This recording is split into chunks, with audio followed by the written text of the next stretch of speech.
first visit to the cinema, it may well have been to an ABC complex. They were one of the biggest names during the post-war heyday of British cinema going, and tonight the last remaining ABC cinema will close. It's in Bournemouth, and we can join Ed Sault, who is there ahead of the cinema's last screening. And Ed, there's been a huge turnout, I guess, for this. What an entrance, Sally. Yes, there certainly has. Welcome to Bournemouth. Who needs Hollywood on a night like this? This is where all the action is, as the ABC cinema here prepares to close its doors after 80 years. Now, members of the public got to choose what they wanted the last film to be, and have a look at this. This is a bit of a giveaway for you. Yes, of course, it's the DeLorean from Back to the Future. And the cinema, whilst looking back on its past, is certainly looking forward to its future.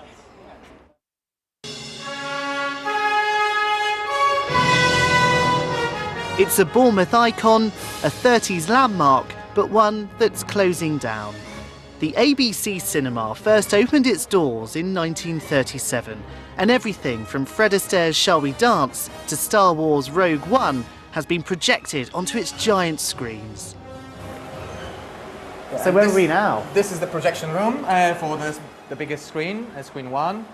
We've got the two ages of the projection here. Basically, we've got the old style 70 35mm projector, and we've got the newest digital NSC projector. And that's what's used now? That's what is used now.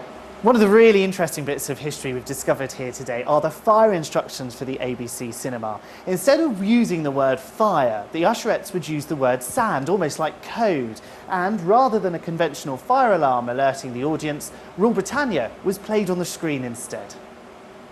Well, I started originally with ABC when it was part of the Canon Group, then we reverted back to ABC again over the years. So if you cut me in half, I'd probably have ABC written through me and Odeon. So to close it, to me, it's just a sense of history that is kind of a full circle of my career. So.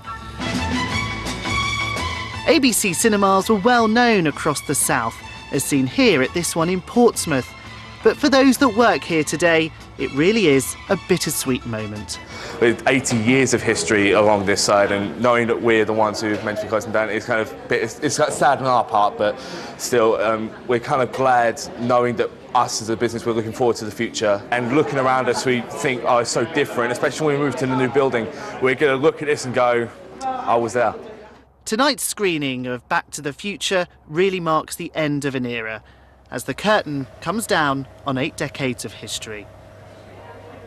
Yeah, and of course a brand new theatre opens across the road in February. Whilst there's a lot of change on the cards, some things aren't changing. Thank you very much. I love this bit. I'll make sure you get some, Sally. Yeah, there won't be anything left. I know there won't be anything left after you finish that lot. And I've got to say, Chris Temple watching here, he either wanted a, thanks Ed, he either wanted a drum roll or he wanted curtains, didn't you? Yeah, that would be nice. One of those curtains for the sport presenter, Yeah. I think. It'd be We quite could pull nice, it, yeah. can't And we? some of that popcorn as well. Lovely. Bucket, please. Yeah. Right,